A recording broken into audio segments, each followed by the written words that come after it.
one. Hey, Dan. Yeah. Knock, knock. Who's there? D's.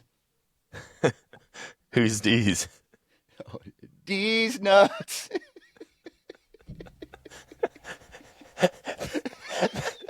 Just because I like you, I fully committed to it. But I knew right where it was going. Oh my gosh. Oh, man. Okay, so first off, all right, I throw Dan a text this morning right before we started recording, and I'm like, dude, please wear a cutoff t-shirt if you want to the podcast this morning, the recording. I walk in, grab a knife, cut my t-shirt sleeves off, and it made your day. And it was totally worth just cutting sleeves off a t-shirt, Dude, man. when was the last time?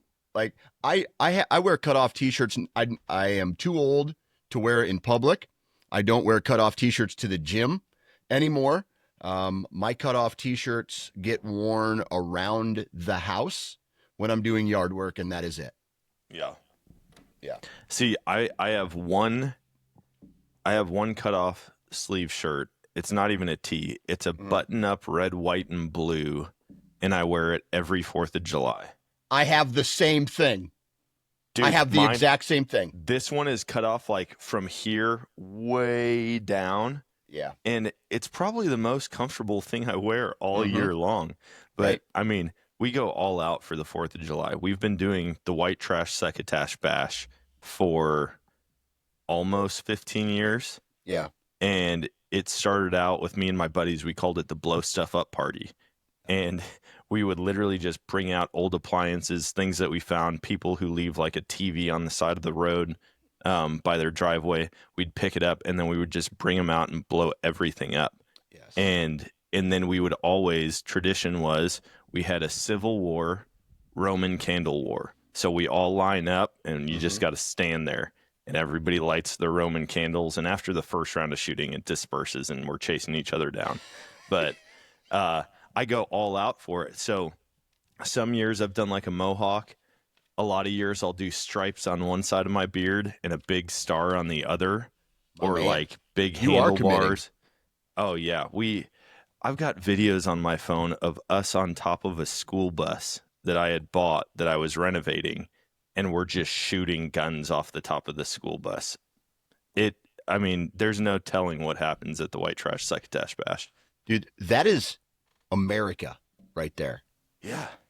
What do you think when people see, like, from a different country, when they see the crazy things that Americans do, what do you think goes through, like, somebody from Eastern Europe or Africa?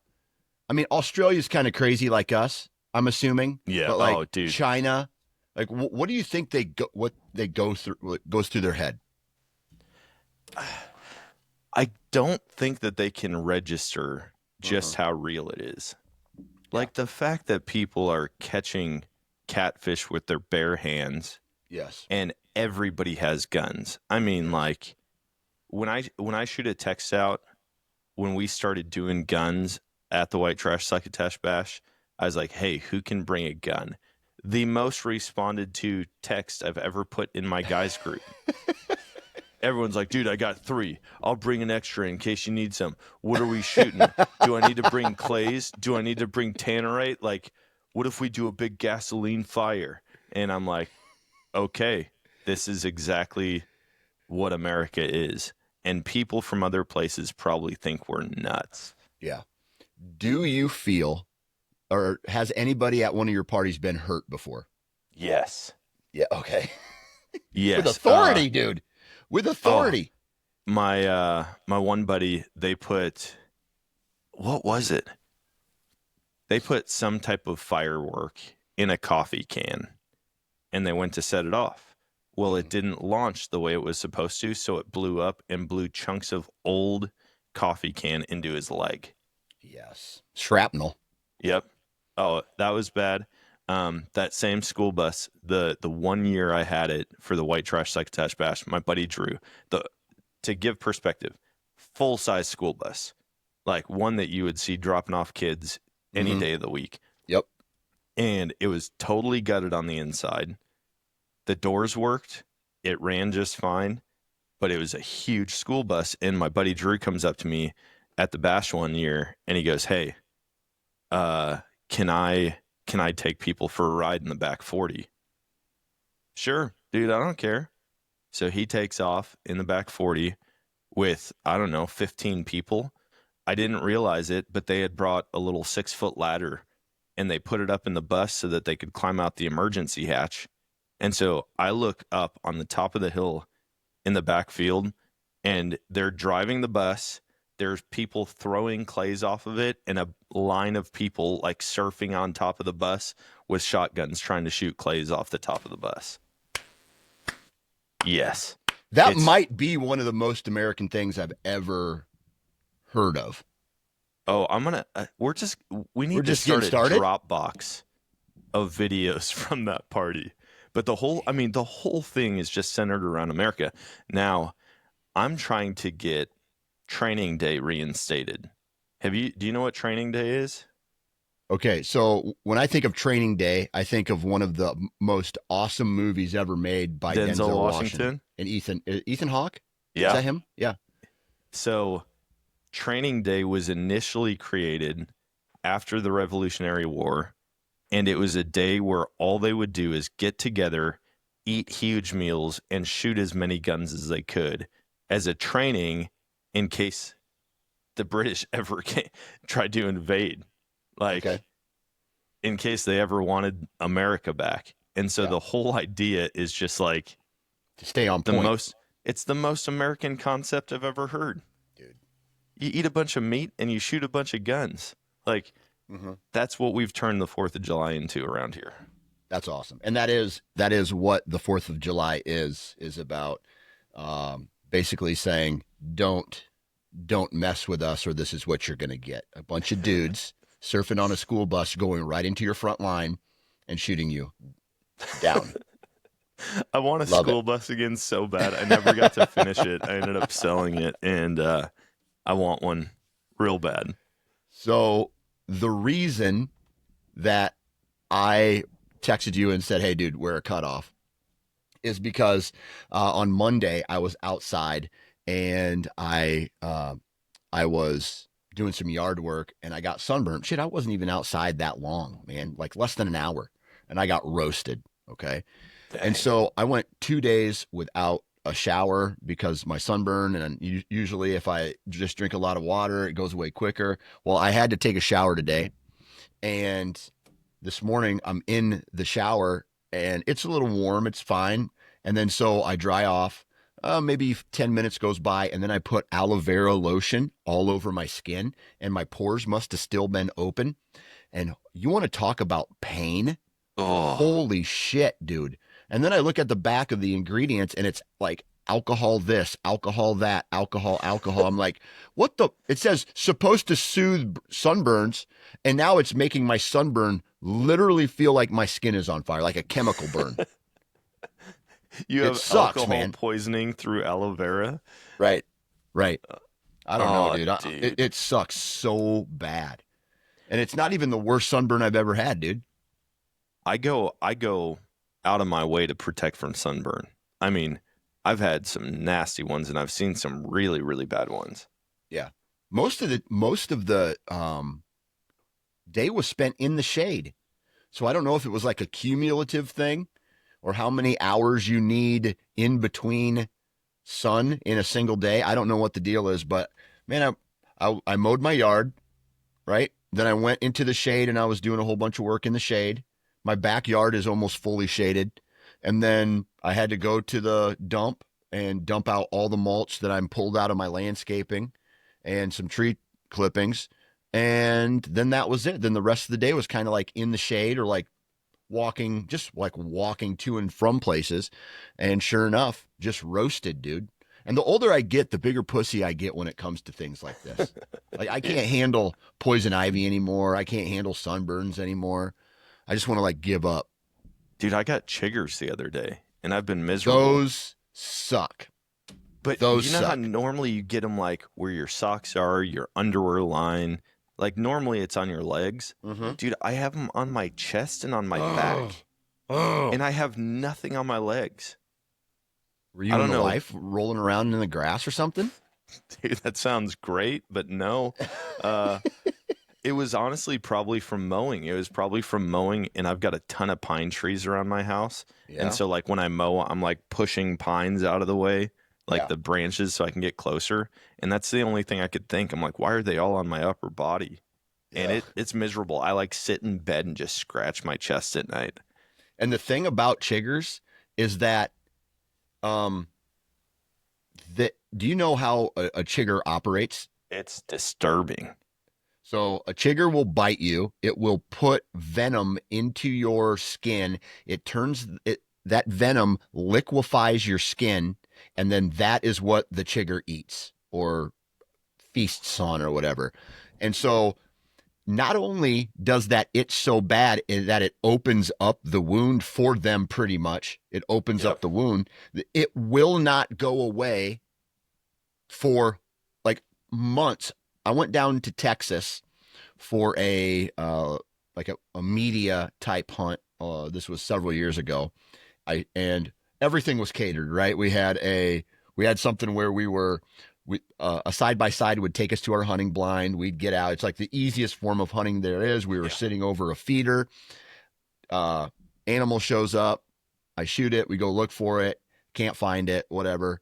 And the next day I wake up and I have bites the size of quarters all over from my waist down, even on like my love handle area. Yeah. And I had those chiggers. Me and another guy actually got them. I had those chiggers for 6 months. Oh That I my had the gosh. scabs. I looked like a crackhead from the Just waist down. all the hot spots from Oh itching. yeah, dude, it was so bad. And then they lasted 6 months, and I think I still have scars on my body from that. Chiggers suck, dude. I hate chiggers. Dude, Well, they're the worst. I got to watch how I say that because some people listens to this the wrong way. They're like, "What? What did he say? What did he say?" It's a I bug. love it. It's a bug. It's just a bug, guys. It's Calm just a down. bug. What? Uh, What's the worst sunburn you've ever had? so in Wisconsin, there's this group of theme parks in this town called Wisconsin Dells. Oh boy. And there are, I mean, like the world's largest outdoor water park, all these different things, the world's largest indoor water park in a hotel. And my buddy, it was his birthday, like a couple weeks before mine. And he's like, we're going to Noah's Ark, huge water park. I go there. I put on sunscreen in the morning, maybe one other time. I probably forgot the second time. I don't know. And I get home, my skin's real red. And my mom's like, oh my gosh, are you okay? And I'm like, yeah, it's not that bad. Like, it doesn't seem that bad. After a couple hours, it just got more and more and more red to the point where I had water blisters all down my shoulder, down the top of my arm, on the top of my feet, my legs, my face, my neck. I mean, everywhere. And then I had my birthday party, and I'm born in July. So we always would do a pool party, and it was like our above ground pool outside. We'd go out there, we'd put like an exercise trampoline on the deck and run and jump off of it and flip and do all this stuff. And so my mom's like, you still want to have a pool party? I'm like, yes, absolutely.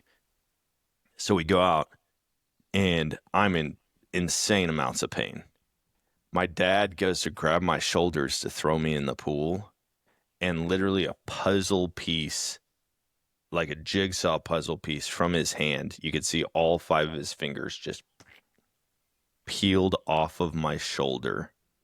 And I had his handprint, and it didn't like fully come off, but it was like offset. And so then we're sitting there at my birthday party, and my dad and my mom are trying to push all of the finger spots back into place so I don't have this giant hand scar. It's almost like you were a zombie from The Walking Dead, where like they just try to push them away, but they're so rotted that their hand goes through them. Yeah. That's disgusting, my friend. Dude, it was the worst. And I had been I was usually very mindful of not getting sunburnt because I Mm. saw my uncle at a camp one year. He like came with us to this family camp that we did. He went out on the dock, the floating dock out in the lake, and he had fallen asleep all day long. I mean, all day. He had blisters that were 2.5 inches on the tops of his feet, on his chest. We had to take him to the hospital. He had third-degree burns from the sun. And I'm like, so, I mean, our whole family was like traumatized. I was a kid, I Yeah. was in elementary school. Yeah. And yeah, it was not good. So I hate sunburns. I try my hardest to not get sunburnt. Yeah. And I mean, I wear like the long sleeve, I don't even know what kind of shirt, like a sun hoodie. Yep. And Yep. like when I go golfing with my buddies, I'll have a sun hoodie on and I'll have my hood up half the time. And they're like, dude, are you okay? Like, are you good in that? And I'm like, Man. yeah, anything I can do to prevent a sunburn. Hell yeah. I just neglected to put suntan lotion on like I normally do, and it's it was it's not fun, basically, especially when you have chemicals inside your skin that are burning the shit out of you. Well, and you've got a lot of red in your beard. I mean, Yeah. have you been like, has the sun been an issue for your whole life? Sometimes, yeah. Especially with like, so I was a lifeguard, and so I would when I was a kid, for man, when I was like from 12 to 18, I was a lifeguard, and I always had a really good tan going, but it was something that I slowly had to get. Like this was the first major suns out, guns out type of day that we Yeah. had, and I just neglected to put suntan lotion on my shoulders and arms and back of my neck. And Dude, the so first one after winter, it that's always gets brutal. you too. Exactly. Exactly. And so I'm trying to cope with it. I'm going on day, what's today? Day 2 or 3 or something like that. And it's going to get better. I'll get through it. I'm going to tough it out. I'm going to tough it out. So, Sam is the complete opposite of me, where she'll get dark. I mean, she could lay out for 30 minutes and probably successfully apply for minority loans. I mean, like that's how quickly she tans. And she just, I mean, it's not, she's like, hey, look, babe, I got a tan today. And she'll like yeah. move her bikini strap. And I'm like, you were out there for 10 minutes. Hmm. How does this happen? She's like, well, babe, you have lighter skin than me. You just have to burn first. And then Yeah. after you burn, it builds that base and then you'll tan. No, I burn and then I burn again. And Yeah. then I burn again and again and again. And Yeah. after that, it's like, okay, now I'm tan. Yeah. So I must have like Norwegian or Northern European in my blood, Viking-ish type of blood, because my ancestors definitely did not live in near the equator or any, which kind this is what I know black dudes get sunburnt too, right? Yeah. But do you think throughout the evolution of man, like the Native Americans, like all the Africans out there, any like even Asians, they got the darker pigmentation in their skin. Like I know they get burnt, but what did they do? Were they just hanging out in shade all day long, or was their skin used to it? Dude, that's a great question. And I've always wondered because you have like this isolated pocket of just straight up white people. You look at Russia and like people who live in northern Russia, they look more like Inuit or Eskimo. Then you have Alaska, and you know, you'd think, okay, Alaska, Norway, similar harsh climates, mountainous, snowy regions, Yeah, they look fairly similar, and yeah, they don't. yeah, And so I don't know what the transition of human beings or the like long-term migration of human beings were that like people look so different yeah, even though they're in very similar climates. yeah. So I just Googled, do black people get sunburnt? And the answer is yes, black people can get sunburned.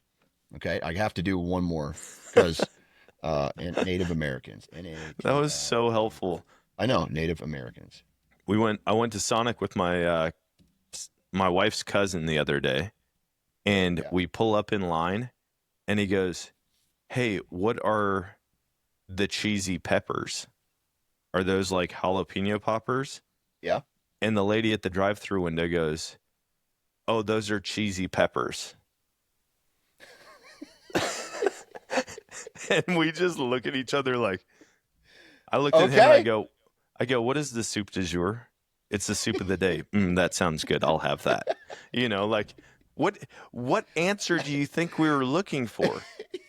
How No, do you they're say actually they the say it just title cheesy backwards. peppers? Yeah. They're peppers, but they're really cheesy.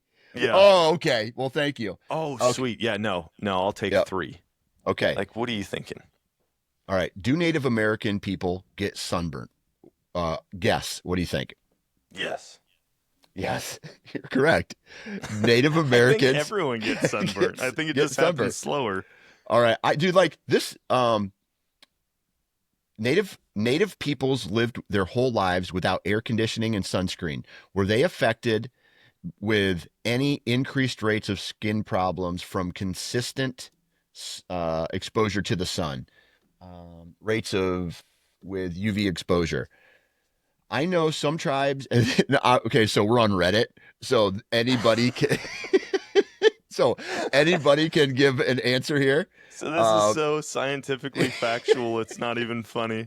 Exactly. I don't even want to get like. So I know some tribes in the East would mix animal fat and clay together to protect from sun and biting insects. Now, so basically what I'm looking at here is in the movie Predator when Arnold Schwarzenegger would dip himself in mud to avoid the what's the thermal capabilities, the heat signature. The heat signature. That's what Native Americans and Africans are doing to avoid sunburns. Yeah, it's just Common sense. MacGyver sunscreen. That's all it is. Exactly. All right. Well, there's that. I don't like. I was just curious because people lived all those years in all those places, and you know what? Here's another question I have, and I have to ask this real quick because I want to know. Name an animal that lives in the sun all day long.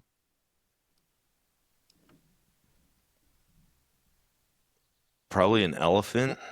An elephant. Do elephants get sunburnt? Do elephants get sun? Take a wild guess. Yes. Yes, dude. So basically every animal can get sunburnt, which is why I'm guessing their skin, though thick, is vulnerable to the sun's harmful UV rays. They seek shade during the hottest parts of the day and may coat themselves in mud or dust to protect their skin from the sun. There it is. We figured it all out today. The sun is very what we harmful. don't realize is newborn elephants just look like alien white dudes, and then they're in the sun so long that their skin turns wrinkly and gray. It just ages them 100 years over the first month of their life. Imagine if humans didn't have sunscreen and we had to find ways to protect our skin.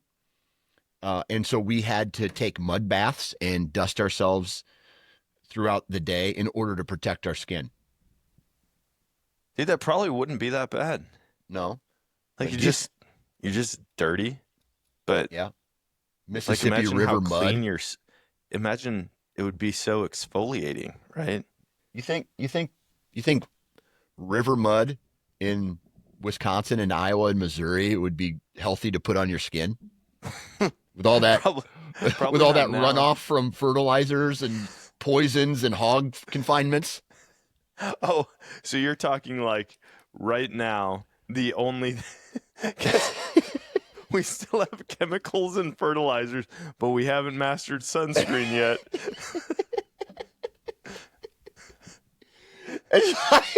It's like It's like Forget the sun, dude. Let's protect from the cancer-causing toxins in the water.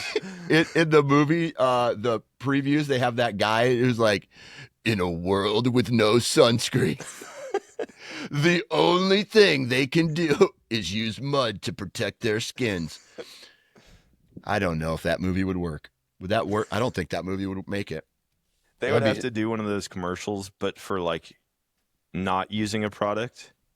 Okay. Have you or a family member been affected by not using sunscreen? You can join this class action lawsuit against Johnson and Johnson for not developing sunscreen yet. Have you okay, have you or a family member been affected by this? Have you seen those types of infomercials where it's like, Oh yeah. do you have problems with your closet? And it's like a lady opening her closet. It's black and white film and the entire closet falls off. Or it's Yeah. like, have you had this problem? And it's like a fat guy on a couch eating a bag of chips. The bag explodes all over him. And then they introduce a product for people, like for lazy people, where it's like, now the Mega Bowl. It can hold 17 bags of chips and your fat ass doesn't have to get off the couch. And it's spill proof and all that shit. Those are the most hilarious videos that they When the that they lady's make. just trying to pour a bowl of cereal and she's like, Now imagine that, but dub in a medication for Tourette's. Has this happened to you? Hey!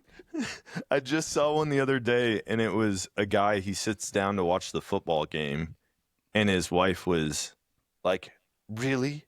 You and your buddies are just going to sit here all day and watch the football game?" And then it was like, she kicked him outside and made him like sweep or rake leaves Rake or leaves, something. yep. And then it goes, "Introducing tranquilizer." And it's The blow dart. Yeah. And it's like, just insert into soft tissue and you'll have 8 hours to do whatever you'd like. And he's like, well, that's got to be so complicated. Actually, this is the easiest thing to use. And then you see him like, and he shoots his wife in the neck, and then they go back to watching football. Did you see the Saturday night skit with Shane Gillis? It's kind of the same thing where it's like, is this your life? And it's like this loud, crazy life with kids and a wife, and he's at work, and it's just like his high stress environment. And then it's a prescription called Couple of Beers.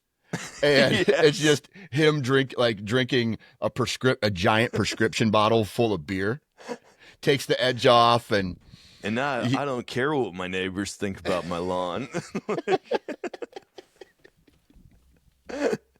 Oh, it's so good. I used to joke, my wife hates it, but when my friends' kids were being fussy, I'm like, oh, dude, there's actually this really good thing to keep them from being fussy. It's 50% breast milk, 50% NyQuil. And they would look at me like, wait, why can you do that? And my wife is like, stop it. You can't say that. You can't tell people to drug their kids with NyQuil to get them to stop being fussy. And I'm like, guys, it's a joke. I mean, it doesn't even taste that good. You know? But have you done it? No, I've never done it. Not a little bit of Benadryl, like maybe calm them down a little bit? I think we've done Benadryl or something when they're teething or whatever the thing is for teething. Okay. But dude, my wife's like a firm believer that breast milk solves everything. Really? Like when they've got like a rash or something, she'll literally like put she still has some from when she pumped in the freezer. And if the kids now 7 and 8 years old get a rash, she'll like thaw it out and smear it on their skin. And it's insane. I mean, I've never seen anything work so well in my life. Okay. So now we have a theory to test with your chigger bites, dude. Oh, that is a good thing. Okay. So this has to happen. If there is breast milk. I'm over here just lathering in breast milk. Imagine Sam walking in and you're just drenched in breast milk. And Hey, baby, that would be like. This is sunscreen. Yeah. I'm not Smells doing like breast anything milk. super weird. Now, what would happen if it actually cured the problem and stopped the itching? I think it probably would, to be honest. If nothing else, it would speed up the process. Yeah. Because I mean, Because of all that, what's that stuff in breast milk called? colostrum. Colostrum. Dude, they sell That's that. the ticket. Did you know you can just buy colostrum? At GNC? Dude, you can buy it all over the place. They do. You can, I'm sure, get like there's a. I want to say they do cow's milk colostrum. So like Okay. right after, not just a dairy cow, but right after they give birth, they collect it and then they powderize it. There's a lot of different companies that do colostrum tablets, all kinds of stuff. Okay. So we had a girl that lived in our town, and I'm not sure what pregnancy it was, but she had something like hyper producing breast milk, where her breasts were producing milk at a rate that was just crazy. Like she had to pump almost every hour throughout the day to get them down, and like it was just very uncomfortable. Well, she had this freezer full of breast milk, and so she's like, well, I think you can sell it. Yeah. You know, you can sell it to maybe mothers who aren't making enough, or something like that. So she puts out. I don't know if it was Facebook Marketplace or Craigslist, which warning type of deal. And so a guy reaches out to her and is like, "I hear you have some breast milk. I would love to buy some from you." And she was under the impression like this guy had a wife who was struggling producing breast milk. And instead, she shows up with the breast milk in a parking lot of like a Walmart or something like that. And this guy's like a bodybuilder or a health nut. And Yeah. he, like, because for a while there was this fad where if you wanted to have gains, you needed to be on breast milk too and get that colostrum in your bloodstream. And she got freaked out and she didn't sell it to him. And so she brought it back home. Dude, I thought it was, glad she got freaked out a little bit. Yeah. But I thought that was going I thought this was going to be just some like weirdo Oh, trying to buy her breast milk. yeah. And I'm sure Oh, people yeah. do. You know what I mean? Mhm. Like, dude, there's some weird people. We had a guy message Sam and ask for used maternity underwear. Said that he would pay her $1,000 if she wore maternity underwear and then sent them to him. Some random dude. Wait a So I second. got a new set of golf Wait a clubs. second. I'm just kidding. Wait a second. Wait a second. Say that one more time out loud so I understand it and then the listeners understand it as well. Say that one more time. Okay. So for reference, my wife has a huge following on social media. Okay. It's like our joint page. Yep. And she's pregnant a lot in Okay. the videos. We've had Okay. kids of her own. She's had surrogate kids. She had a guy message her on social media saying, "I will pay you $1,000 to wear maternity underwear and then send them to me." And Well, I think you were too busy processing it. I made the joke, so I got a new set of golf clubs.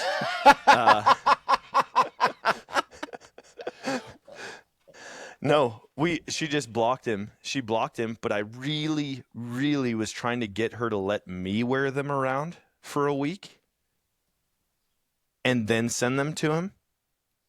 Because this guy's like sniffing drawers, like, oh my you know how God. awesome that would be? He gets it and he's just like, "Oh, I've got it." And it's I've just been working a out. I've been huge- hunting in it. I've been just The sweaty juice. and nasty. The Yeah. juice, your nuts. Just She wouldn't let me, dude. She just blocked him. And I was like, that's the least amount of fun you could have with a request like that. well, number one, You could literally pay for a vacation and just be like, hey, listen, yeah, we've had this request before. Minimum buy-in is Limited quantity. three pairs of underwear, and it's going to be like $3,500, and make it sound like it's a hot commodity already. And then this dude's like, okay, all right, I got you. I You got got you. me interested. Yeah. So that is creepy. That's really creepy. Oh Okay. yeah. Dude, the amount of weird people out there and the weird fetishes. Yeah. So back when this was probably 3 years ago now. Yeah. And I was telling my buddies about it. I'm like, dude, because they're all worried. They're like, do you guys have any weird stalkers, anything like that? I'm like, no, nothing's been crazy. The craziest is this person, like requesting it. Well, they informed me that there's a whole website dedicated to this, and it's socks and underwear, where you can sell your worn socks and underwear, and apparently the more wore out, the better. I got a drawer full of some shit. Oh, dude, I have boxers that you can see through. I've worn Yep. yeah. Yep. Anyways, it turns out I don't have to throw them in the trash. I could make some money on them. Yeah. Freaks. Like, I'm sure we all have a little something, like the deaf sign language teacher that turned me on a little bit, right? I'm sure we all kind of have some things that we would like or have a little bit of fetishes. But I'm going to tell you this. Me and my wife went out with another couple for drinks. This was years ago. And this girl was in, the girl that we met up with and her husband. This girl was in a bridal party, and she was a bridesmaid for one of her friends. And so there was maybe 6 or 7 bridesmaids, 6 or 7 groomsmen. And there was she was telling the story of they were sitting around in this area before the wedding would start. And one of the groomsmen, who was also the husband of one of the gals, came in and laid down, and this is no joke, laid down, put his head on this girl's lap. She whipped a boob out, and a grown man started sucking on her breast right in front of this entire group of people, and he was breastfeeding. A grown man was breastfeeding off of his wife in front of everybody. And obviously, if you saw something like this, or if I saw something like this, you would have been in almost shock. Like, how do you just... Right? This is something he does? I guess. I'm thinking this is just something funny that he's doing to get a laugh or get a reaction. So from my understanding of the story, the guy has anxiety. And so the only way one of the ways, I guess, that he can get calmed down is by breastfeeding somebody, like off of his wife. And they didn't tell anybody or go to a milking station. They did it in front of everybody. This might have even She's got been like a little nursing shawl that she puts over his head, and she pats his butt like, you're okay, buddy. Listen, good on the guy. Like, what a brilliant way to just get some more action. Babe, I've got anxiety, and my doctor said breastfeeding is like the only way this is going to go away. But imagine if that happened, if I was, let's say, if I was at a church getting ready for a wedding, having a good time talking to my buddies and stuff, and another like that, I saw that go down, and then they expected everything to be normal about that. Like, of course, conversation would stop, and I would watch what is going down. I would look. And then from the sounds of it, this lady, she just kept having a conversation with her friends and everybody was like, what in the fuck is going on? right now. Like, Dude, completely I've blown never away. heard of this. Yeah. A grown, like, I find it weird when it's a 9-year-old kid. Oh, yeah. You know, That's in too my far down mind, the line. it's like when they can say, "Hey, mom, I'm getting thirsty." Yeah. It's probably a little past the time you should have cut them off. You Yeah. know? If they can take your bra off, Yeah. then it's too far. Just what? Oh, she's like, "Oh my gosh, I can't reach," and he's like, "It's okay, mama, I got this." Bopped it off. I don't even know. I feel like it would even be less weird if the dude was just dressed like a giant baby and pretended to be a baby before he did it. Like just a normal grown man Yeah. walks up and is totally serious about like, dude, I stressful day, babe. Yeah. Like I got to get some of that nectar. I got it. And then just goes to town. I got to suckle, babe. I got to suckle. And then he's scrolling on his phone while he's doing it, like watching reels. And it's a little painful for her, so she has to stick her finger like in between his cheek and like to pry him off of it. More tongue, sweetie, please. More tongue. That's creepy, man. He's like, "Hey, could you grab me my beer?" So he's actually making a White Russian in his mouth with Kahlua, milk and vodka, and another straw and breast milk. I wonder what a breast milk White Russian would taste like. Have you tried breast milk? I mean, a little bit. I guess I maybe wiped it off the baby's mouth a long time ago and tasted it, or or in the bottle or something like that. But I never suckled my wife's nipple. I don't know what I expected it to taste like. Yeah. But like she's always pumped even while breastfeeding. She got mastitis. She got mastitis one time. That's when the breasts get really big, right? No, it's when one of the ducts, the milk ducts gets clogged.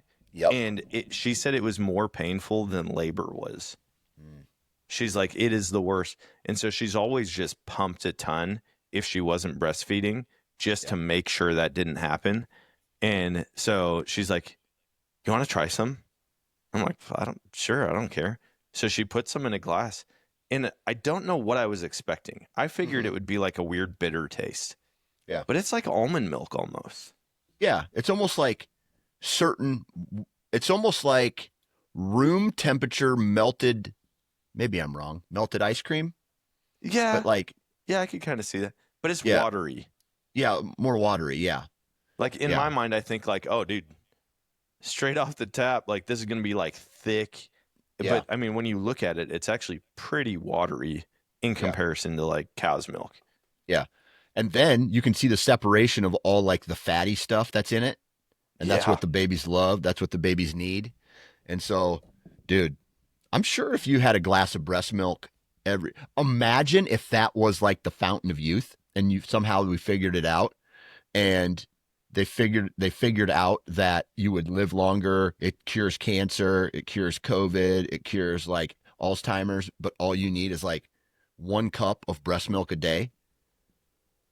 Dude, I think there's probably a lot of that stuff already happening, like with breast milk. But like adults don't really drink it. Yeah. But like think about why bodybuilders are wanting it. Yeah. Like that colostrum has to be some of the best stuff for you. Yeah. Or there's all kinds of natural things that aren't mainstream.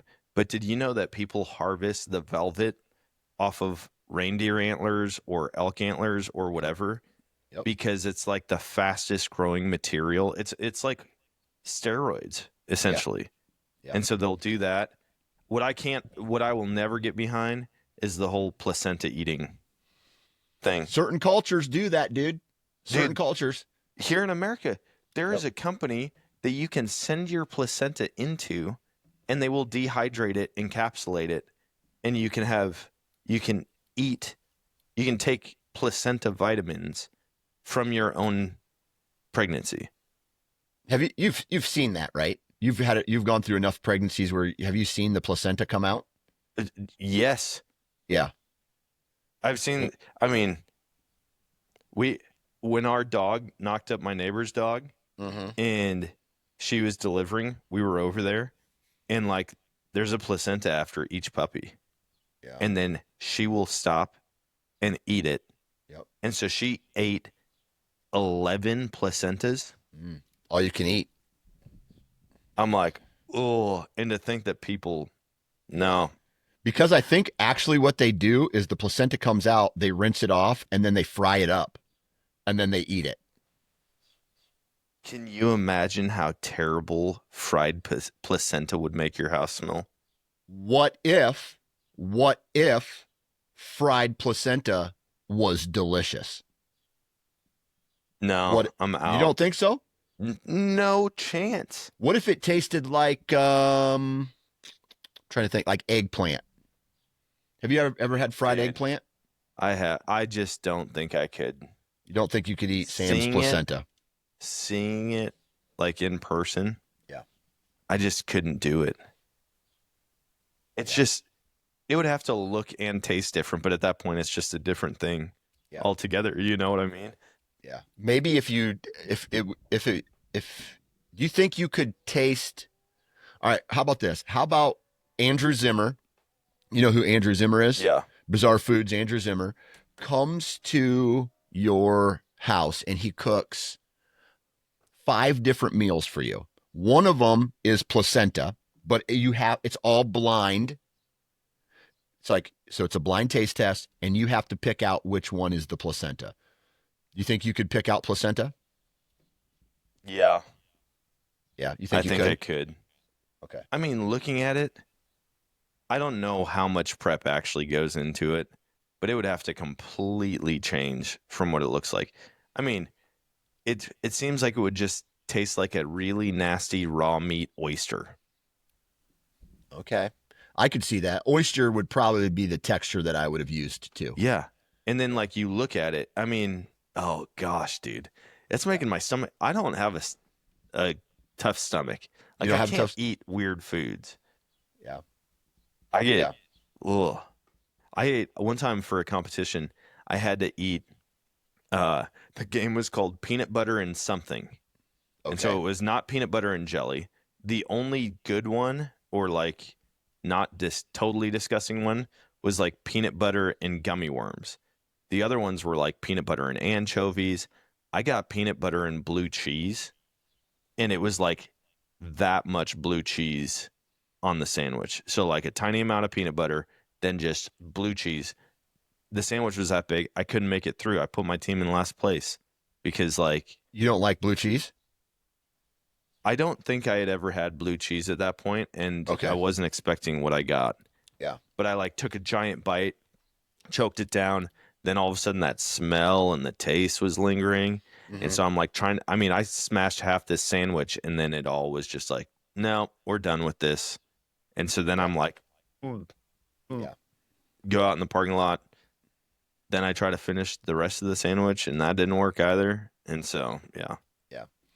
I want to continue this breastfeeding, this topic about breast, about breast, just for a I love moment. how studious you got when you said that. I'd like to continue this talk on breastfeeding. It's like a TED talk, right? It's very informative. Do you remember the first pair of boobs you ever saw, or maybe a boob that you ever saw? That wasn't like your mom. Yeah, no, I probably don't remember the exact ones. Okay. Because like I mean, they'd probably pop up in movies randomly that my dad was watching. You know, like back then it wasn't like today. I mean, like even the shows that you can watch that have stuff in it. But like back then it was like maybe a side profile or like a shower scene. And so I don't, I mean, I can remember the first ones that I remember seeing, but I guarantee I had seen them before that. Okay, but I want to talk about in person. Like in person. Are we talking? Is this church camp stuff that we're talking about here? No, it was actually a breastfeeding story. It was a lady who went to our church that my parents did a life group with. Okay. And it was like nearing the end, and so Mm-hmm. like all the kids came back upstairs. Like they would have a babysitter, and we'd all play downstairs while they met. Mm-hmm. And we came back upstairs, and she just, I mean, in the middle of conversation, I'm talking to my parents, and then I look over, and she just like bloop bloop Yep. fully out, and then she's like got her baby. But I mean, it was hanging out there for quite a while before the baby started sucking, and I was just like, "That's right Did you there. did you That's feel like a little? right in Did front you of me." feel a little tingle? Anything like that? Oh, I dude, mean, I was like, "Oh my gosh!" Like I didn't know what to. Nobody addressed it, so I thought that was weird. Like nobody said anything, nobody reacted, yeah. and in my like, I mean, I was too young to remember like my mom breastfeeding my brother, and so Yeah. I had just never been around that at And how all. old were you at this point? I would have been probably early middle school. Okay, so we're talking like 12, 13 Yeah. ish. So Yeah, something like that. you're starting the process at this point. Starting to process, but I Yep. remember it caught my eye, Yeah. and the rest of the day I was probably side Thinking eyeing like, is it like back thinking out? about it. You know. Thinking about it. Hey, But it was boy, yeah. I mean, you're that going was over to her and you're like, boy, your baby seems kind of thirsty right now. like Kevin from The Office, where he walks up to Pam and he's like, "Wah, wah." And then they interview him, and he's like, he talks about how women's breasts enlarge when they hear a baby crying. Oh wow. I remember that. I remember that. Kevin, That one of the greatest characters. My favorite is how both of us at the same time describing the sound that a breast makes when being pulled out of a shirt is bloop, Bloop, bloop. bloop, bloop. I think that's probably what I've always. I bet Like, you that's yeah, you just pop those things out. Bloop. uh yeah. I think my very first boob experience would have been probably something similar to yours, where I can remember one time we were in public and I think I was with my friends and we were uptown riding bikes, and there was we stopped at this store to get like some candy or something like that, and this lady's sitting out front in a chair and whips it out, and I mean there's three bike tires, no brake, pedal brake, come to a exact halt at the same time without telling each other, and we just stopped and looked, and we're like, and my one buddy had an older brother, so he knew what was going on, like he knew, and he's like, yeah, he's like, I don't think you understand what just happened, guys. This is your first boob. This is your first boob experience. Congratulations. Remember this, boys. When you see You are now men. Congratulations. Oh, that's funny. Yeah. Yeah, I think probably after that point I really started noticing it more. Like Yeah. if I would see something. But yeah. We Yeah. on the lake, it seems like anytime you get close to water, Oh yeah. that's like where 95% of those types of encounters came up was Yeah. at the river cliff jumping. And like Top kind of pops off. well, we would jump the cliffs in my hometown, and there would always be like boats that would drive by, and ladies would be I mean, they're half drunk and they're like, "Jump, jump." And we're like, "No, just like leave us alone." And they're like, Jump off, baby dick. "I'll show you my boobs." And we're like, Okay. okay. But then, I mean, you're like way up on this cliff.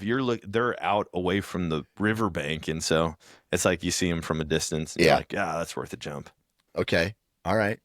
I mean, the Lake of the Ozarks, Party Cove, is Boob City, USA. Have you ever been? You've been to Party Cove? I have never been to Party Cove. Never been to Party Cove. Never, we've got a different lake right here, so I've never really gone out on Lake of the Ozarks at all. Okay. And it's kind of been on purpose because I feel like it's just so busy all the time. It is so busy. I have a handful of Party Cove stories that I'm sure at some point we'll talk about. But man, Party Cove is crazy. Like it's debauchery at its finest is what Oh it yeah. is, right? Oh dude, Like, it's just the river. oh Like yeah, any any country uh area that has water, you have the exact same people that show up hmm every time. yeah, It doesn't matter. You could be as far north or as far south, and those same people hang out. I mean, we have it. So I've never done it. It wasn't until after I moved away that I found out that there's an event called Fat Far in Wisconsin Fat on Far. my home. It's like the first annual, I don't remember what it's an acronym for something, Yeah, but it is one of the largest river floating events in the world. And it's okay, in my tiny little hometown. And people will they'll make Viking ships to float down the river. And yeah, they'll make uh ambulance pontoons that they just like they're sitting in their ambulance or on top of it, but they've created these elaborate things, and it's thousands and thousands of people all just floating down the river. And my brother described it as Mardi Gras, but on a river. He's like, it's just, I mean, everyone's passing out beads, oh yeah, everyone's hammered drunk.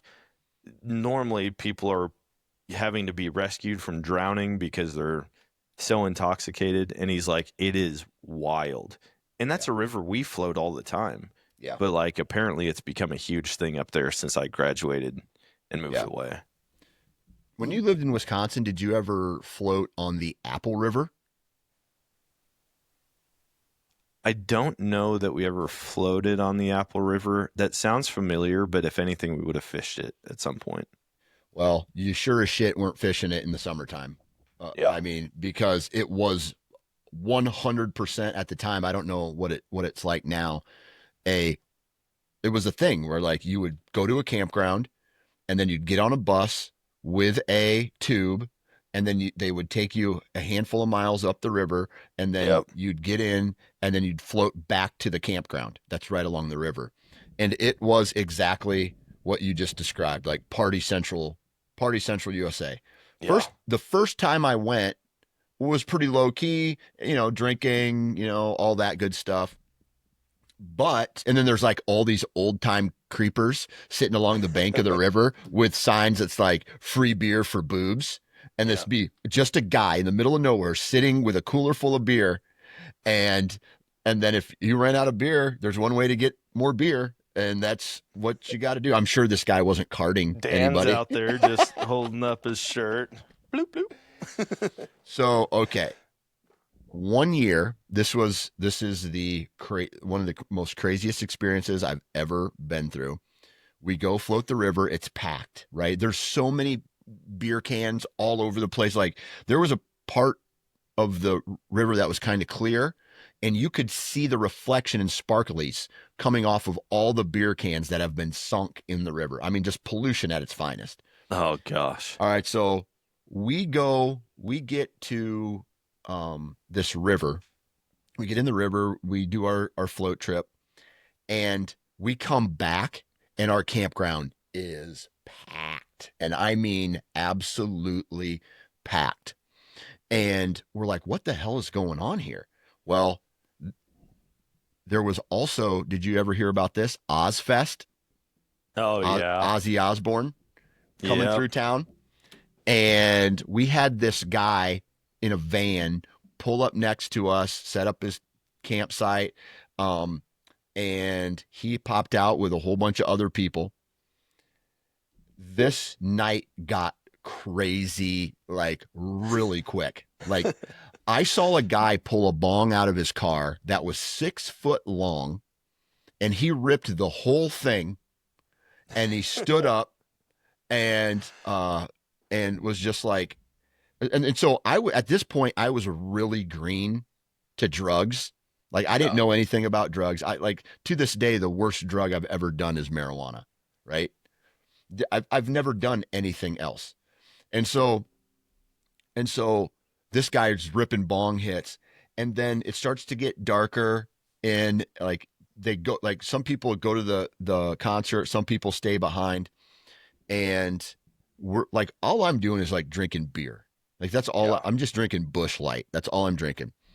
And this girl comes over and she's like, "Hey guys, you happen to have any Coke?" And we're just like, "Oh yeah, I actually think we do." And she's like, "Oh really? Because I'll pay for it." And I'm just like, I walk over to the cooler and I pull out like a Coke that we were mixing with, like, I don't Jim Beam or Captain and Cokes, and she's like, "No, no." So then later that night, it was the first time I ever saw anybody um, do cocaine. It was Yeah. the first time I ever saw some dude. I watched this guy do heroin in front of everybody, in front of everybody. And then he stood up, he hooked up a shower on the back of his van, and he, in jean shorts, was doing like dancing to music and taking a shower on a portable shower, right? Later that night, the security guards are walking through the campsite and they go, "You guys need to turn it down or you're going to get kicked out." And I go, "You're not kicking me out of anywhere. I just watched a guy do heroin on a park bench. Why don't you focus on that guy?" And then the guy's like, "Well, he's not making any noise like you are." I'm just like, "Okay. All right. So as long as we're not making noise, everything else can go. Everything goes. Everything else flies." So that was an absolutely crazy experience. And Dude, concert goers are just oh, dude, like the people who go every single weekend to a yeah, different concert, or like most towns have a place nearby that Country Fest comes through. yeah, And dude, you talk about a rowdy bunch, yep. or the EDM concerts. Like I'm not a concert goer. I couldn't care less. Like Yeah, I don't want to go and be in a big crowd somewhere. yeah. Like yeah, maybe if it's at like an open air concert, something like that. But I've got friends who used to go to the Electric Forest. Don't know if you know about that. I've heard about it. Yep. The stories that they came back with, I'm like, are you like waving my hand in front of their face? Like, are you back yet? Like, are you still in outer space right now?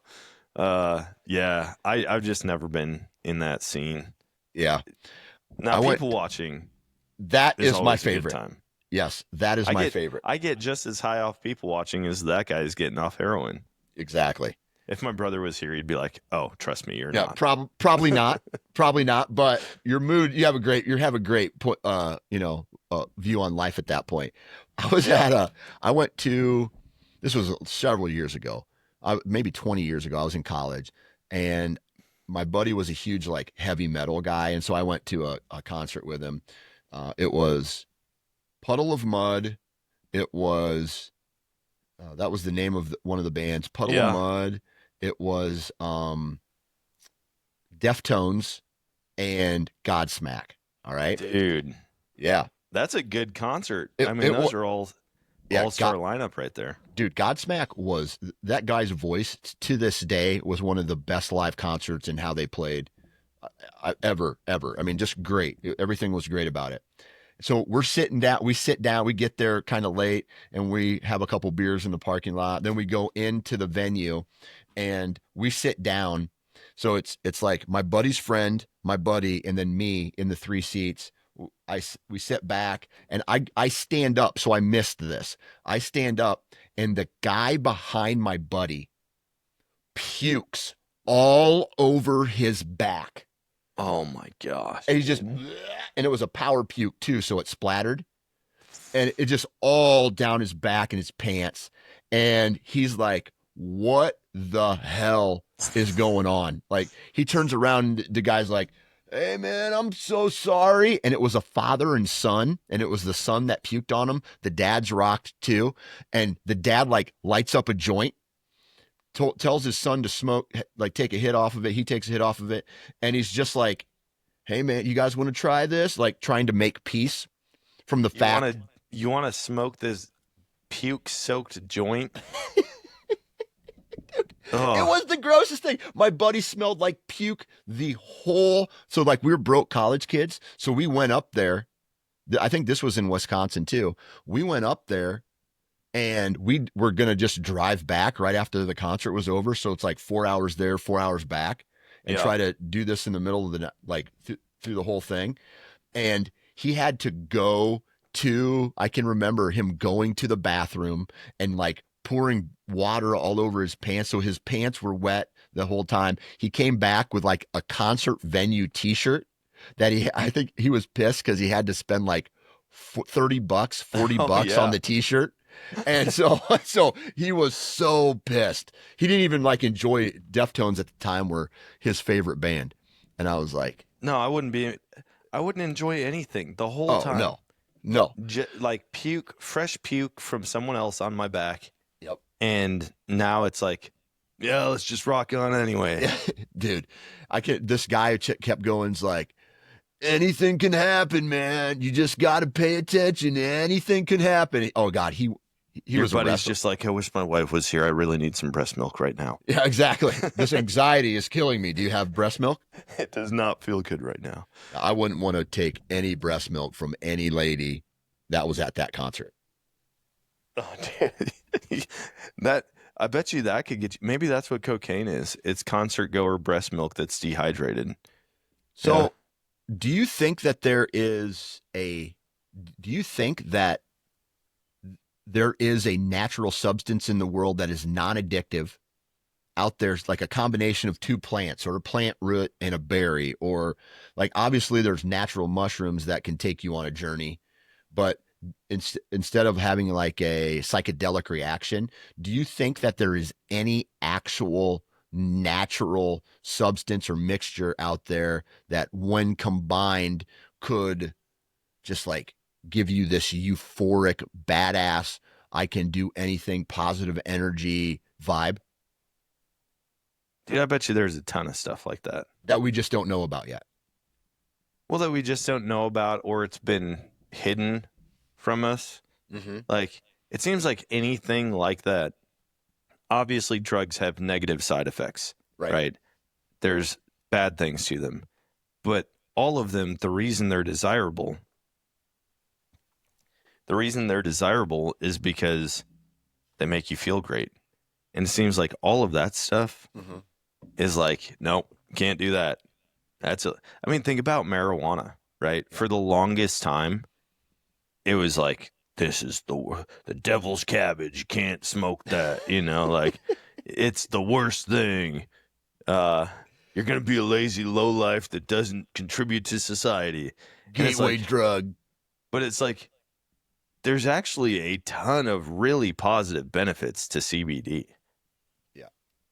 And yeah, so I think it's probably out there. I think Yeah. there is probably a chemical or a plant or something like that that has properties and benefits that would blow. I mean, like, I'm not talking instant healing, but near instant healing. Like, you use this stuff and your cut that's fresh today will almost be healed up tomorrow.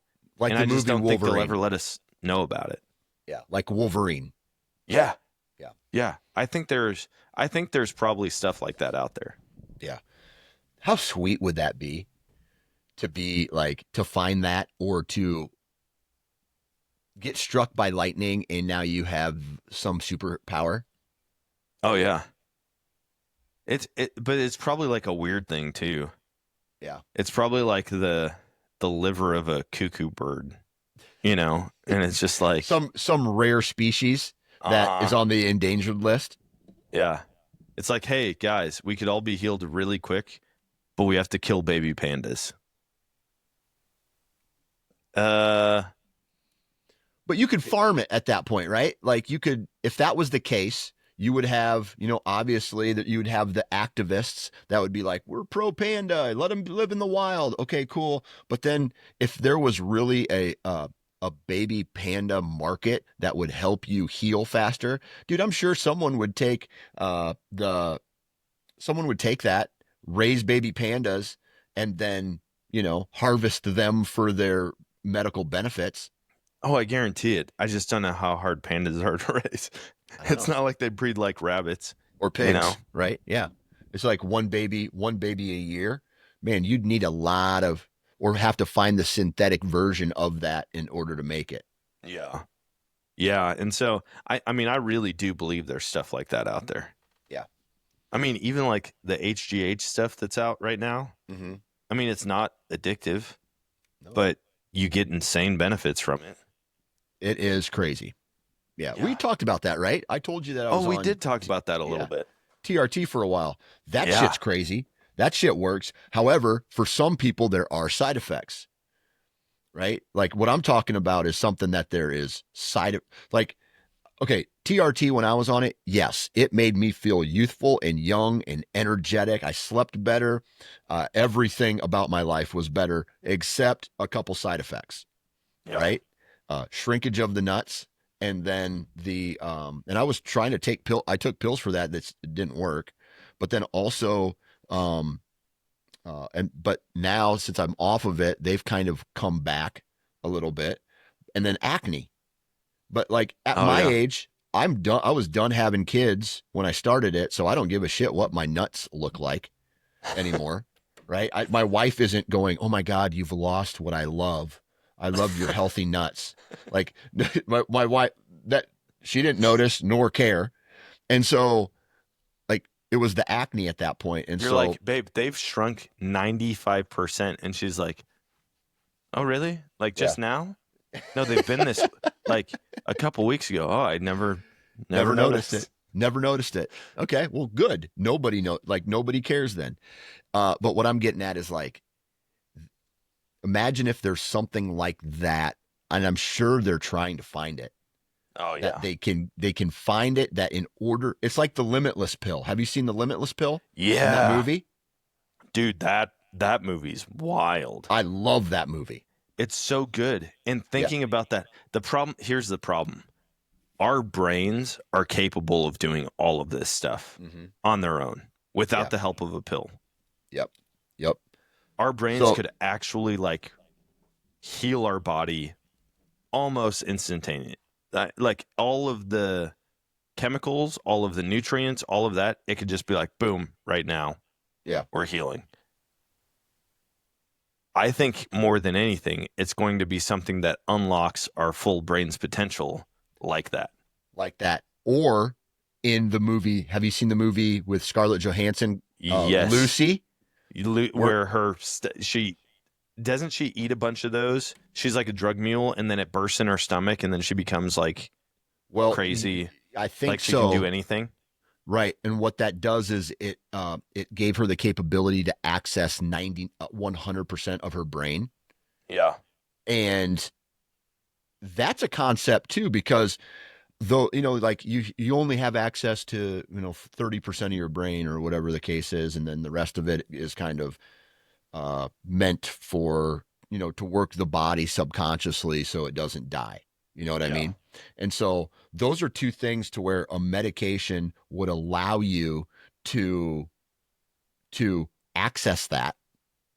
But then but see, that's what the drug companies want, Yeah. is because in order for that to happen, you have to be on it. They would charge like exorbitant amounts of money for it. Yep. Only the wealthy could afford it. And then there would be a black market for it, and it wouldn't be as good. People would die. Or you could, like, just imagine that would be to have the capability where you take a pill daily and it just, your mind turns on. But if you think about it, if you could unlock 100% of your brain, Mm-hmm. wouldn't you just forever be able to have access to it then? Oh Like boy. you take it one time, it unlocks your brain, Yeah. 100% potential. Now you can instantly figure out how to keep that on or how to switch it on and off. I see You know where what I you're mean? going with this. I see where you're going with this. Now you know. Now you have everything right up here. And it's like, why would you need it? Why would your brain shut it down? So now we have a medication, or we have some type of training that allows you to do it, or the other one is the old who's the billionaire tech guy? What's his name? Elon. Elon and his Starlink system or whatever that's called. Oh yeah.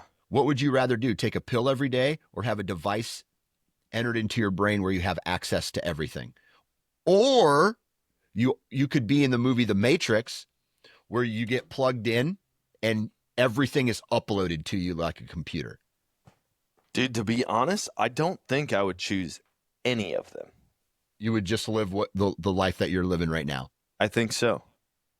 I have no desire to be hacked, like have a chip implanted and like have any type of access to my thoughts, my feelings, or the ability to control those. Right. I don't want to be plugged in and just be a shell of a person. Yeah. I mean, just like out in a chair and my mind is I don't just want that. going and doing that nonsense. Yeah. And I don't know. I feel like there's purpose to pain, to bad experiences, to emotions. Mm-hmm. And so for everything to just be like great. Now, don't get me wrong. I would love to be able to like control things. I would love to be able to like manipulate. I mean, like, well, in the movie, she can change her hair color like that, her appearance, the amount of strength that you would have in any given moment. The only appeal to that, though, is if nobody else can do it. Yeah. You know what I mean? Like, Superman isn't Superman if everyone has his powers. Yeah. And so it's like as soon as they start selling it, but then you also don't want to be the only guy without it, you know? Yeah. Like that's there's all crazy. These superhumans and they're talking to you and they're like, why does he talk like that? Yeah. Like you don't actually know any of this stuff? No, like I just know what I've learned, not what's been put in my brain in a chip. Yeah, man, I just like grilling chicken on my grill and watching funny like what's that, Idiocracy? The movie Idiocracy? Yes. Leave me alone, I'm baiting. It's like society goes down. Yep. Man, there's people out there that match that. I've met some people that man, I'm going to say something crazy right now. Okay. You have this group of friends that you hang out with, right? Everybody for the most part seems normal. Okay. Then you go into public and maybe you have to do an event where you get to meet other kids' parents. Yeah. Or you are part of I notice it a lot at my kids' school.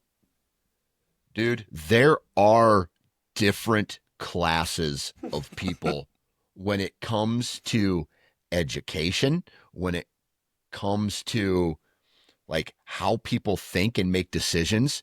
And it is not just by a little bit. There is a notable difference in society from there are certain types of people. Between in the mental capacity of adults. Yes. I talk to people sometimes and I feel dumb. Then there's other times where I talk to people and I'm like, exactly. How did you survive at all ever? And they're reproducing. Yeah. At a higher rate than what we are. Maybe it's because it's like an animal. All other motor brain function, it like takes the second spot. Reproduction is in comparison to reproduction. It's like their whole existence is set around reproducing. So they have the highest death rate, but also have to reproduce the fastest because it's natural selection, right? They have more kids. And dude, like, I just want to say stereotypes are based off of real things. Oh, yeah. Right? They're so real. They're so real. My favorite is when like the black comic, does what's his name, Cat Williams, does his impersonation of white people, It is the funniest thing. It's Like so good. he's one of my favorite. He's one of my favorite comics, and how he makes fun of white people. It is so dead on about all of that stuff. And so, just like the differences between like if Have you? I gotta ask. Have you seen? What is it? Alaskan Bush People. okay, Have you? It's like a TV show. I think I've seen like there's a whole bunch of them, right? Like Alaska Wild, Alaska Bush People. So this one specifically is a family. I mean, it's a big family, and they've just lived outdoors for their whole lives. Mhm. I mean, their kids are grown now, Mm-hmm. and they just lived in the backcountry of Alaska and survived off the land. If you want to figure out who we're talking about, if you're like, I don't know what they're talking, go watch Alaska Bush People and watch some of these guys on there. And it's funny because they have a joy for life, but there's just a lot of I mean, they're like jumping off a tree. They're basically doing parkour in the woods 24/7. And the way that they talk and the way that they act, and then like when they meet a girl in town, like the big city, and it's like 12 people in town, and they're just like, I saw a girl today. Like, I can't even do it. Their accents are so weird, but you just watch them and you're like, It's like these guys aren't okay. it's like that that family that lives in the Appalachian Mountains that's just like generations of inbreeding. That's Hills Have Eyes stuff, man. Those people. It's just a hey, you guys.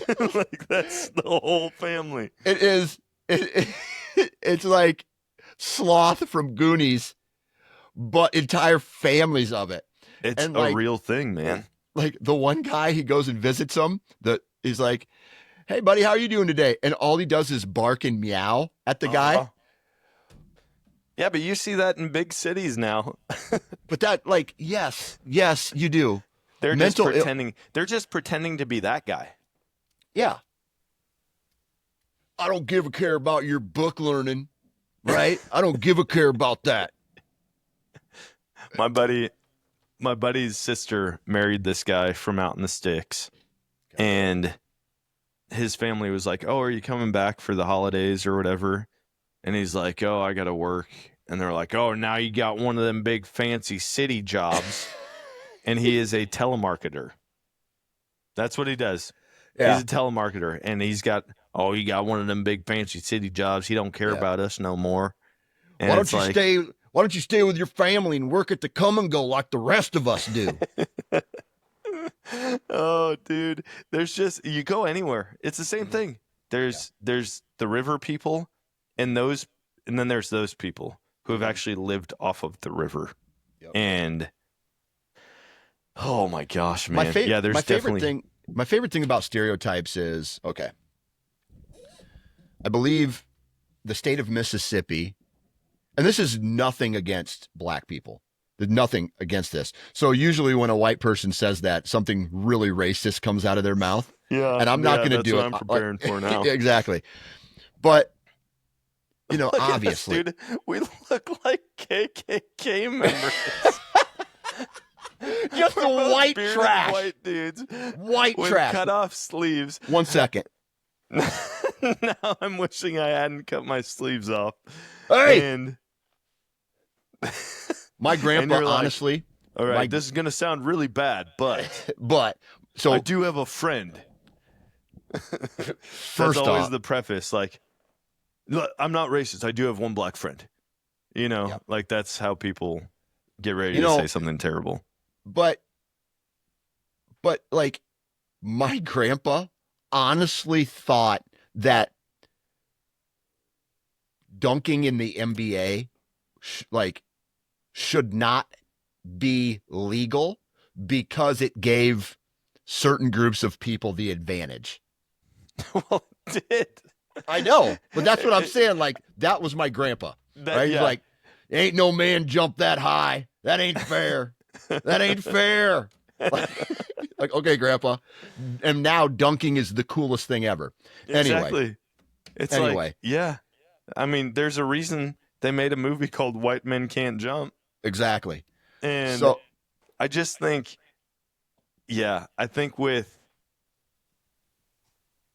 feel like back in the day, and maybe it was just the family I grew up in, but back in the day, there was a lot more. I don't know how to say this.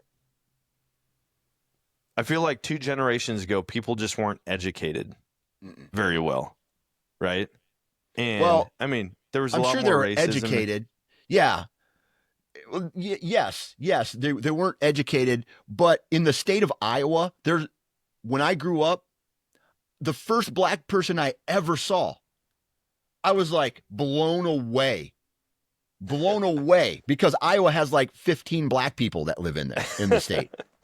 Right. And so I just, there's obviously more than that. But what I'm getting Yeah. at is like, I was in a grocery store with my mom and grandma and I saw one and I was just like, wow, like that is awesome. Like I went home and I told my dad about it. I was like, Dad, I saw a person with black skin today. And my mom was she's like, Daniel, stop staring. Don't do that. Don't do that. I'm like, but mom, like, because my favorite athlete at the time was like Bo Jackson. Yeah. And so I wanted to meet Bo Jackson so bad.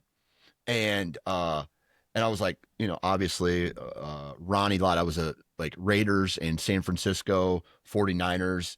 And so I was like, Bo Jackson, Ronnie Lott, like all those guys, Yep. Joe Montana, like all those guys, but he's white, but you know what I'm getting at. And I mean, so, I feel like in a small town setting like that, yeah, you got to imagine that person coming to your town felt like what.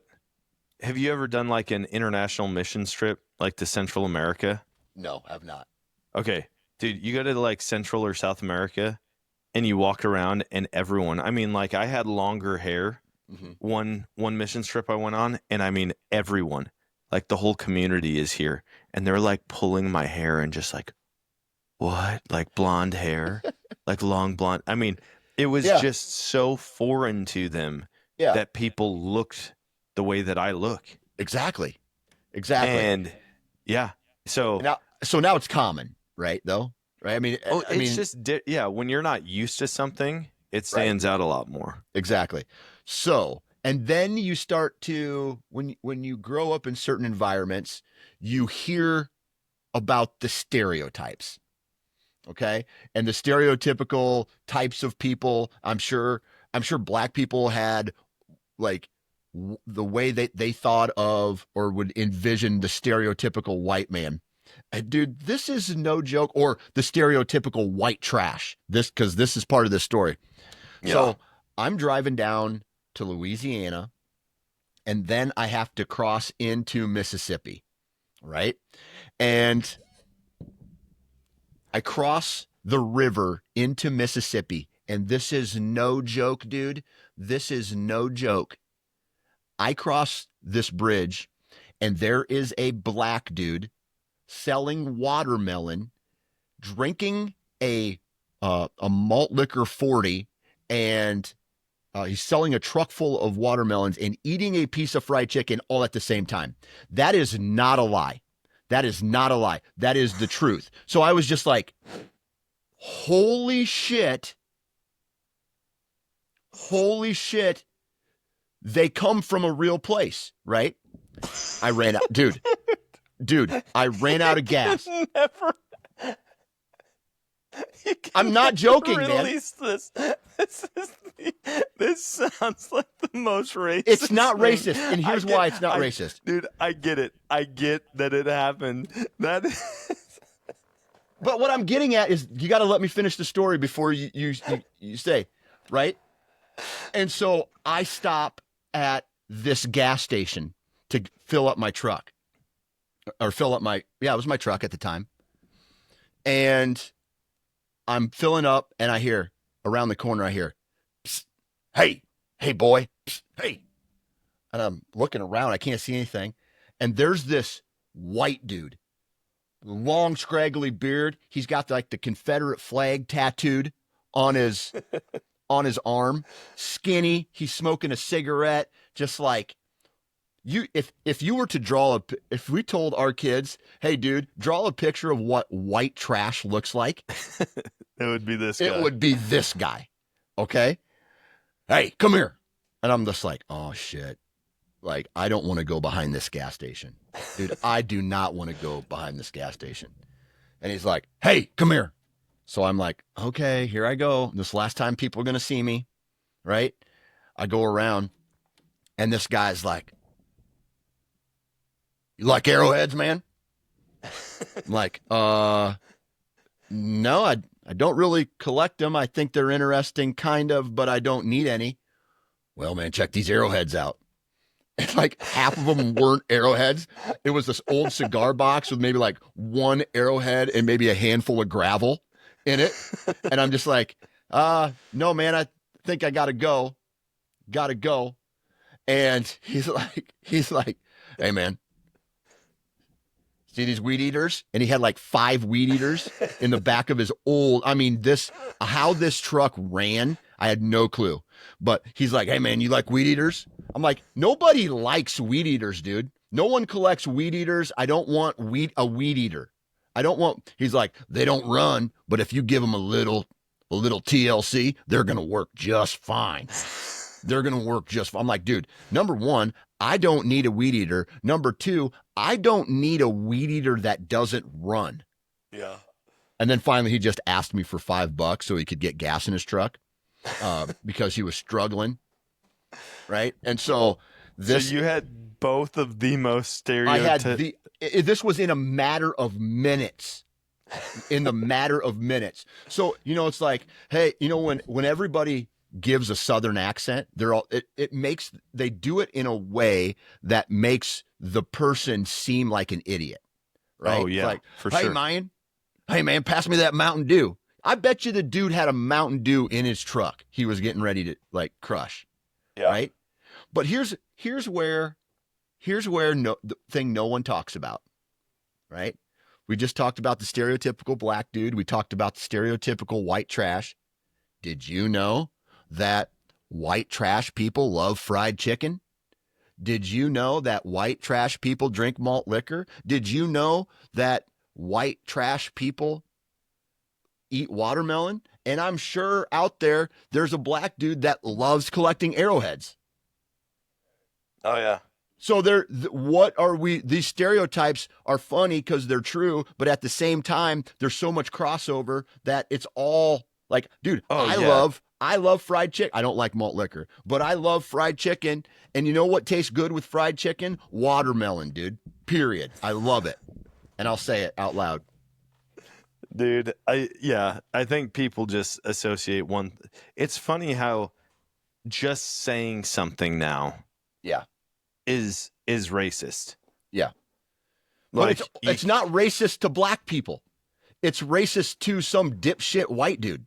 Yeah, it's racist to some college educated women's studies professor.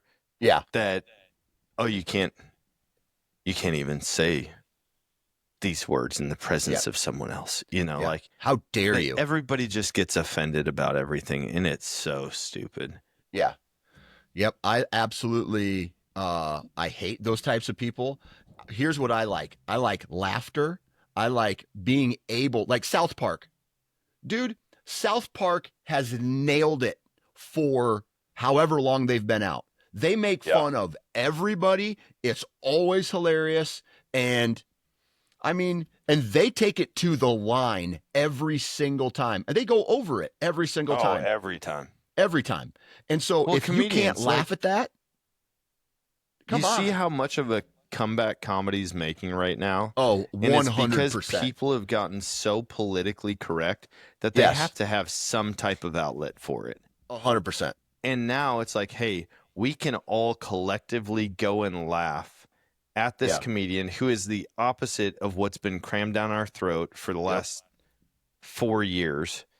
Mm-hmm. And now we can enjoy it again. Yeah. Now we can just be like, hey, you know what? Yeah, I said something that offended you. Oh, well, nothing in your life changed. Nothing in my life changed. Just suck it up, And But I mean, like cancel culture, I feel like that's slowly going away.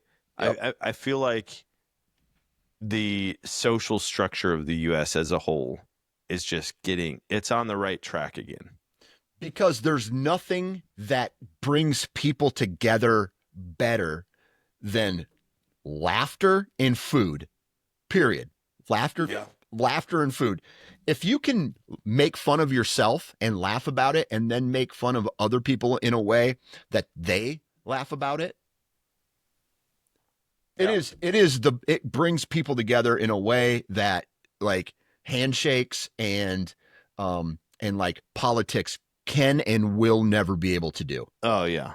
Period. No, to just sit down and collectively laugh at Yeah. the oddities between different types of people, Yep.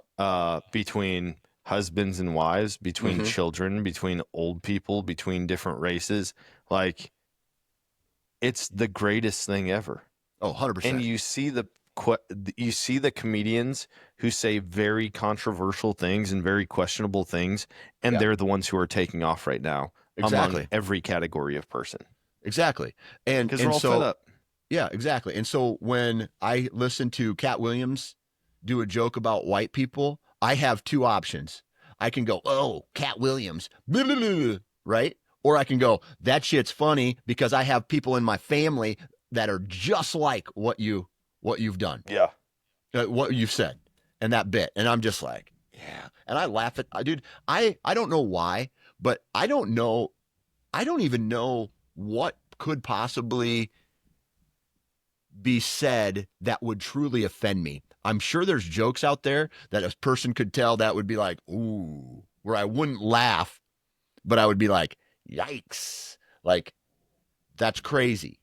But, Like, it might offend. Like, there's things that people could say where I'm like, yeah, dude, that is not right. Like, yeah, I can't listen to that. you would just, you would turn it, but you But wouldn't get offended by it. it doesn't affect me. That's what Yeah, I feel like people think that offense and what you think about something is the same as like it physically affects me. right. And I'm like, yeah, but it doesn't. Yeah, Like, you just don't like it. If being offended was so terrible, you could line 10 people up and they would all be affected the exact same way by it. yeah, But it's literally just how you perceive it. exactly. Period. Exactly. That's the only thing. Like, you are the only reason for being offended. Mm-hmm. Not what's being said, not what's being done. It's Yep. just your response to it. Yeah. Yep. And so, so like, it's this, we live in an absolute crazy world right now that I think is in a way the Matrix, right? It's like a bird. I don't know. I don't know why like I'm off the walls here today, but like birds exist. That's crazy, right? Like like did God really be like, dude, we're making raccoons today, right? Today, right on the schedule for creation is raccoons, man. How did a single cell organism evolve into a raccoon? Oh, it didn't. So I you you I don't think believe in the you don't whole. believe in evolution? I don't believe in evolution as a creation method. Okay. I believe that evolution is a real thing Mm-hmm. and that people have taken it and expanded it to cloak every form of life. And I don't Okay. think that's right. Okay. I think that animals, through selective breeding, survival of the fittest, all of these things. I mean, we can literally see evolution happening with Yep. breeding certain dogs for a larger size, for a smaller size, for more Mm-hmm. fluffy fur, for not having the shedding issues. And so it's like, that's real. Like, there's Yep. no denying that. Yeah. But the fact that everything came from one cell, it's literally impossible. Is it though? When It is. environments change. No, it's 100% impossible. How? How do you add nothing to you add absolutely nothing to a single cell over a long period of time, and it creates this. So here's what I will say, and I'm going to go on the opposite direction. You have a set of twins. They're born to the same mom, the same dad. One twin lives with that set of parents. They're good job. They stay together. They love them. They support them. They do this. The other twin goes into a crack house with a mom and a dad, and that twin is physically abused, mentally abused, exposed to violence and hatred and all this stuff, their life, right? And so you have something that is exactly the same. The environment is different. And then that environment is going to result in a change of that person, of that, and I'm guessing physically too, right? If you are eating junk food all the time versus healthy meals all the time, you're going to have your body and your physical and the physiology is going to be different. Now you add that to 1 billion years, like billions of years, then I can see a single cell organism and another single cell organism drifting apart in the endless ocean. And now one part of the ocean's cooler, one is warmer. Now we're talking about a little bit of land. It washes up over time, and now these single cells have to evolve in order to survive in their environments. Like, I can see it over a billion years. Like, I don't think people understand what a billion or a trillion, that is those are huge numbers. I get that they're huge numbers, but the whole premise behind, because like when you get back to the root of where did that one come from, right? Chicken or the egg? Yep. What the problem that I have with the whole theory of evolution is how definite they're saying it is. Like, we were a single-celled organism. It started with one single-celled organism. Well, if you add nothing to a single-celled organism, even if you add nothing to a single-celled organism over 10 billion years, it's still a single-celled organism. You have to add something different. So then it's like, okay, well, where did that different thing come from? Well, the different thing would have been the environment that stimulated it to be a certain way. I know, but okay, so I guess this goes beyond just like evolution with animals and humans and that type. It's like the creation idea, right? Okay, creation. Like, yep. That's what I'm saying. Is like, where did everything come from to do this? I totally get over a long period of time. I don't believe that this is the case, but yes, I think that things evolve and then they can branch different ways. Like, you look at a turtle, you've got tortoises, you've got sea turtles, you've got red-eared sliders here in Missouri, or snapping turtles. It's like, you can see that there is like they are very closely related. Yeah. But there are huge gaps also. Yeah. So that's where I go, I don't think we all came from the same thing. I think there were probably a lot of things that were created and that at the same time, individual things evolved to be different. Interesting. So anyways, yeah, I didn't mean to get all like theological and creationist. But this is the stuff that we need to talk about, because I feel like I believe in evolution from a single-celled organism to what we are today over massive amounts of time. I mean, the human race, what did they say? The existence of the entire planet, from if it was a 12-hour day on a clock, humans have only been in that window for 1 second or something that. You know what I mean? Just click. That's how long we have existed on this planet, is what they're saying. Now, who knows? Because we find new shit. By the way, we haven't heard anything else come out of the Egyptian pyramid thing. Nothing. If that was a giant thing, that should be on the news more, I would feel. Oh, it'd be all over the place. Yeah. Yeah. No, everything's a distraction. Yeah. But so with what you're saying though, with I think that's the other big problem I have when it comes to the idea of evolution and creation Yeah. is it seems like there's way too many scientists who all know for a fact that this is it. Mm-hmm. I it seems like a longer term COVID hoax. 6 days, guys. It can last on the surface for 6 days. Actually, it's 14 days. We just discovered. You have to be 3 feet apart. No, now you have to be 6 feet. It's an always changing thing, but they'll come out and say like, human or bipedal mammals have been around for 25 million years. Okay, new data suggests that it's actually closer to 185 million years. And I'm like, hold on, you were off by 700%? Yeah. How did That that is happen? crazy. That is You know what I crazy. mean? And so, like, those are the types of issues that I have. Anytime someone says, like, for sure, without a doubt, definite, like, this is it, I'm like, just wait, the change is coming.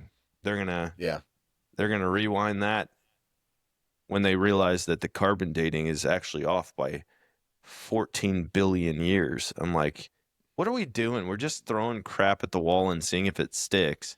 Yeah. And there's no accountability for it. And that's the thing that drives me crazy. People present hypothesis as fact. Yeah.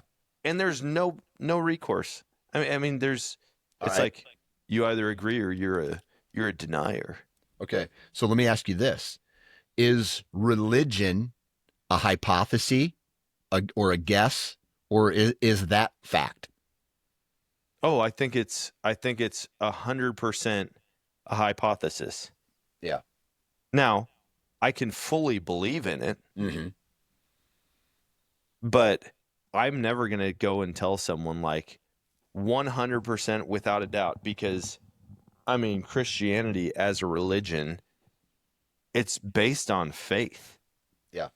Faith is by definition not knowing. Yeah. Believing but not knowing for a fact. Yeah.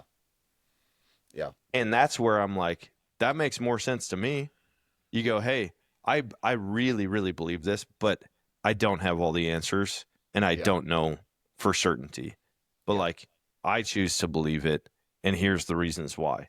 Versus, this is 100% certain, and then 10 minutes later, I was wrong. It's now this. This is 100%. No, never mind. I was wrong again. Now this. And so that's where I just get lost in a hurry and people lose credibility. And I'm like, no, I'm out. I'm not buying into that crap at all. I got to throw my theory at you real quick.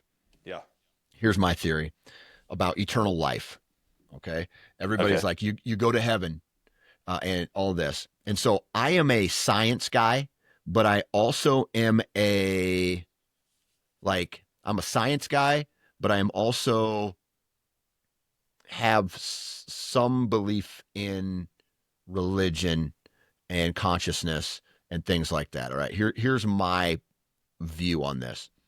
I think we are born, or like we are part of a whole, is what I'm getting at. And it just so happened that all of these molecules lined up to make Dan Johnson, right? Eternal life comes after I die, and I am now given back to the earth, which is like what the Bible suggests. And that's why I don't want to be buried in a coffin. I want to be like, if I had my way, I would be buried in the bare dirt, butt naked, with a pair of hiking boots, so that if there is an afterlife, I can take my bow and my hiking boots with me. Right? That's all I want.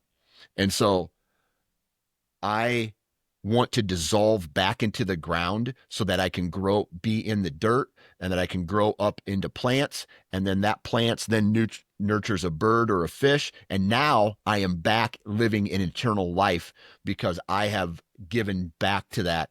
And then actually I never die because I'm turned into something else, into something else, into something else. And eventually maybe rebirth comes back into those molecules from which I came from, that went into the soil, that went into the plant, that went to the deer, that a bow hunter ate, that then nourished his family, and that turned into a semen molecule that went into his wife's egg and gave birth to a baby. I'm now reborn again. Yeah. This sounds crazy, But like that's how I kind of feel about eternal life. And even Yeah. going millions of years in the future where maybe humans don't exist, I exist. When that planet gets sucked into the sun that creates a black hole that maybe triggers another big bang, and then life goes on. You know what I mean? Yeah. And so that's a crazy way to kind of look at it. But at the same time, there's part of me that is like, there is something or someone who is controlling this in a way. Maybe they controlled it by only a light switch, by turning on this mechanism, and now they're just sitting and watching what happens. Or maybe they're going to turn it off someday.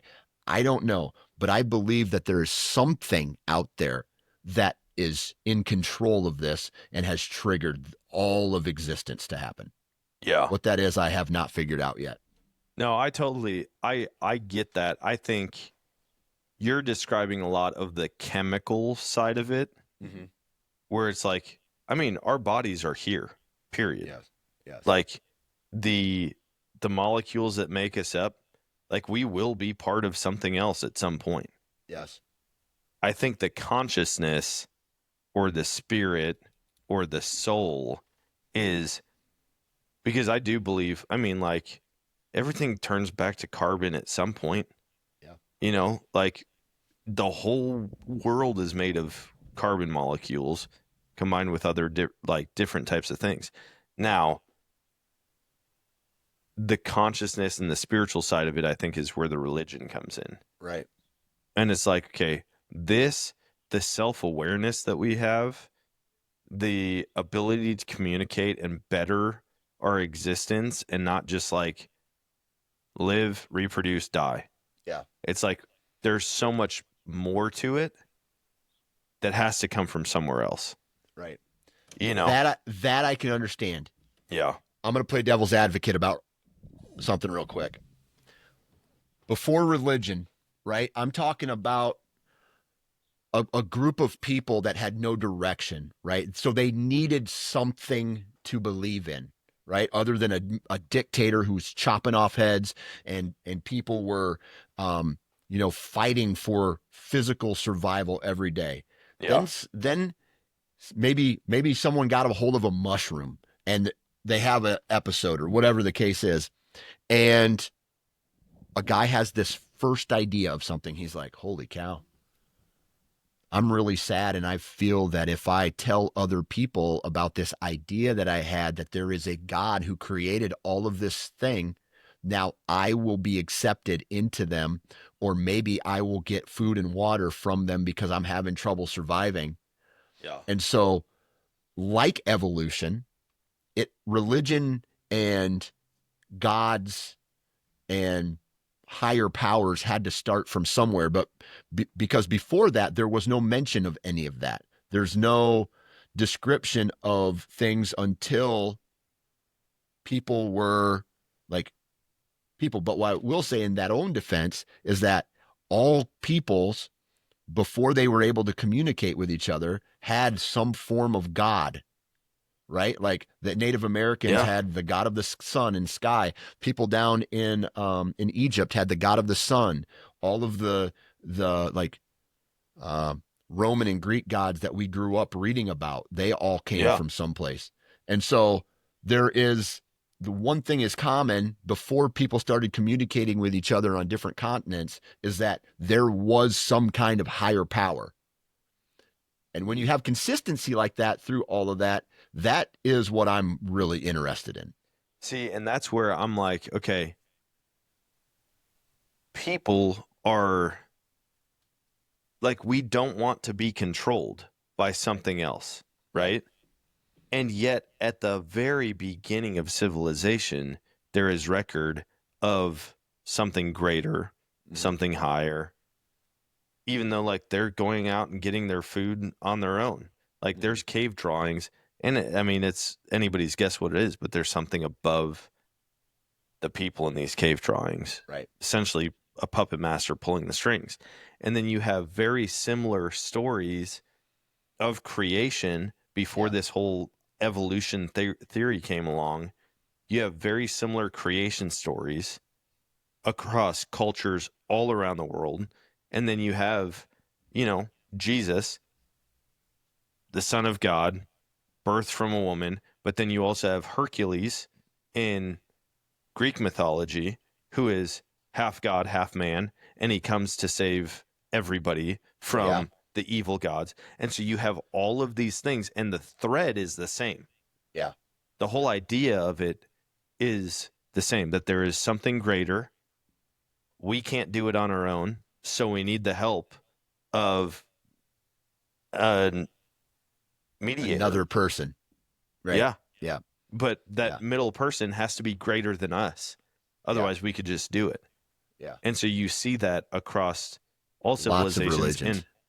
And people, in my mind, I go, okay, well, that can't just be by chance. Right. That thought, that thread was placed, like that many people just came up with the exact same story. How many people have written Lord of the Rings? Yeah. You know what I mean? Mm-hmm. Like, not everybody just comes up with the same idea or concept on that. And so I'm like, okay, there's clearly something bigger out there. Yeah. Something greater happening, or like none of this seems possible at all. That's a fact. That's a fact.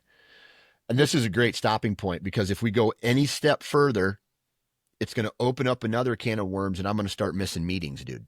Oh, all right.